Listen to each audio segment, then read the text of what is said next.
guys, I am here to talk about how I plan and schedule my days. On the days I do schedule them, I'm going to be totally honest and frank, totally upfront. I don't plan every single day because that's just not realistic to me, honestly. And also, like, I don't want to kind of like put myself in a box. But anyway, first of all, hi, I'm Sierra from Dear Sierra. Thanks for watching this video.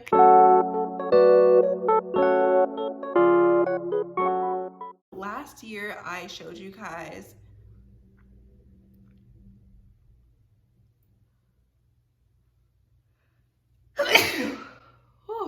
please hold. Last year I showed you guys, I believe it was last year, this really cool planner that I found from Target. I really liked it. I did a review on it just because, I don't know, I figured why not. Every year, it never fails, I get a planner and I end up not using it nearly as much as I want to.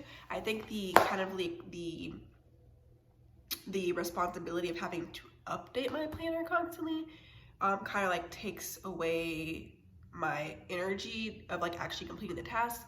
Not so much as far as like things I have to go to, like appointments and stuff like that, because obviously if I have an appointment, I'm going to go to it. I've never been a person that, I'm really good at remembering appointments, you know what I mean? Like if I know I have to be somewhere on a certain day and time, I'm gonna do it. Obviously, whether that's social or like doctor's appointments or whatever kind of thing, you know? But I was using my planners to kind of like write out my homework and stuff like that as well. And it just was like, I wouldn't do half the things I would set myself up to do. I did really like that planner because it had a huge notes section where you can kind of like plan for the week and inspire yourself and do this and that. I'll plug the video in the info card so you guys can see what I'm talking about. I really enjoyed the setup of that planner, so I'm not denouncing that. I'm not taking my words back about that because I really did enjoy it. But there will be times still where I would go weeks or even a month without even opening my planner. I would go and I would write everything down, try to make it like as cute and like visually pleasing as possible with these colors and try to like work on my handwriting, make it cute and everything. But it's like, it just felt like another thing to do. And then once I got Trello, specifically for me using it for like planning for Dear Sierra content and using it to plan for my homework, it really didn't make sense to go and then like rewrite everything on a planner also, just for the sake of like looking productive or looking like I had it together.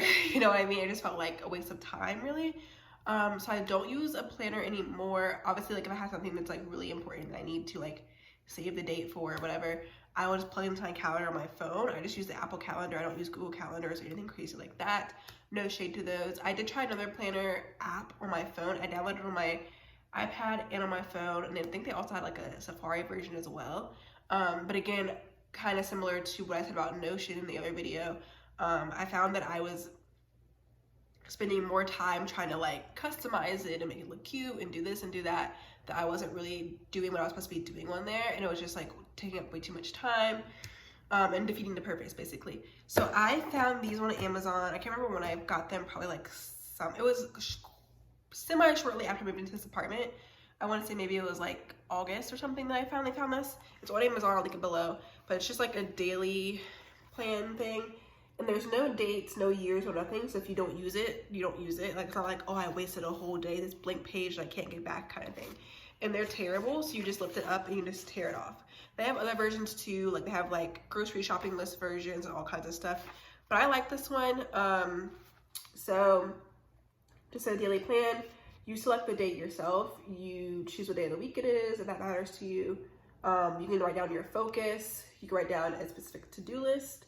You can write down what you're doing per hour. I learned about time blocking a few years ago. I don't do it consistently on a daily basis or even on a weekly basis, honestly, but I do think it has its benefits when needed.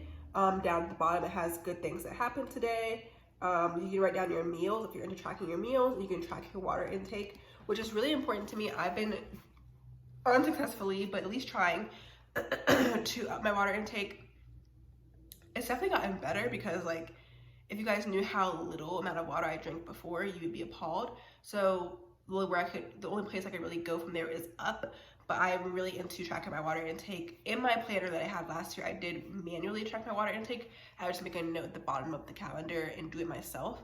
but here it actually has something for it specifically. I like this one because there's not pressure to use it every single day.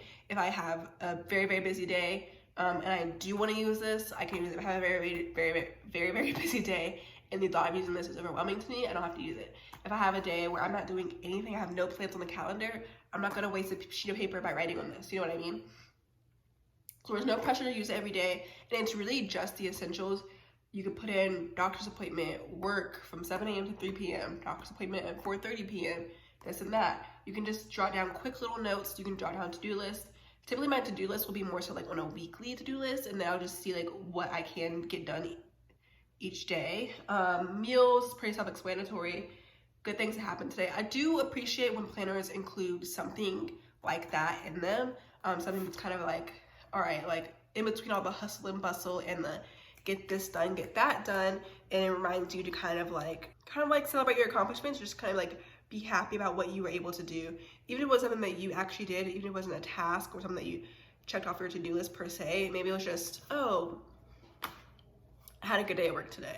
Or, oh, so-and-so gave me a compliment, or I was able to help my friend with this, like, you know, anything, literally anything.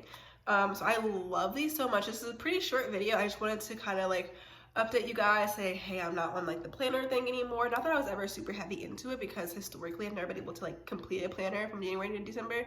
I usually abandon it for weeks or months at a time. I don't ever really like revisit them like I say that I'm going to kind of like see whatever. Anyway, so I just love this so much more. Again, I will link it below. There's so many different versions of this, but I liked this one because it was like terrible. So it's like once you're done with it, you're done with it. There's no like looking back at the day before yesterday and being like, oh man, I didn't do that, or oh man, I wasted that page, I didn't, whatever. There's none of that. When you're done with it, you can tear it off. I can tear it off and take it with me to work. If I need to like reference it, I can take it off and I can tear it off and take it with me to the grocery store. I can do whatever I need to do with it. So it's just kind of like one and done. So yeah, this is what I'm using. I've been using it off and on since like early fall, I would say. There's still many pages left, so you can probably imagine how many days I haven't used it, but that doesn't matter anymore. So yeah, I encourage you guys to take something like this if you struggle with feeling overwhelmed by planners, or feeling like you have some sense of obligation, or if your planner isn't full, then obviously you're not productive because your planner isn't jam-packed full of stuff that you're doing. Just like this whole productivity culture that is just very, very weird, which is a whole other thing. But this is what I'm using. It's what I will continue to use. I just like it a lot better. It's a lot more simplistic, and there's not really any pressure, and it's kind of like an as needed basis kind of thing. And obviously, like, I can spend as much time as I want going through these pages and not feeling rushed or ashamed, you know, basically is what I'm saying. So that is this. I will link it below for the 5th time. I keep saying that. But that's really it. That's all I wanted to say, is that this is where I am right now. I've been enjoying it, and it has helped me with my stress and anxiety also. So that's really, really a game changer for me.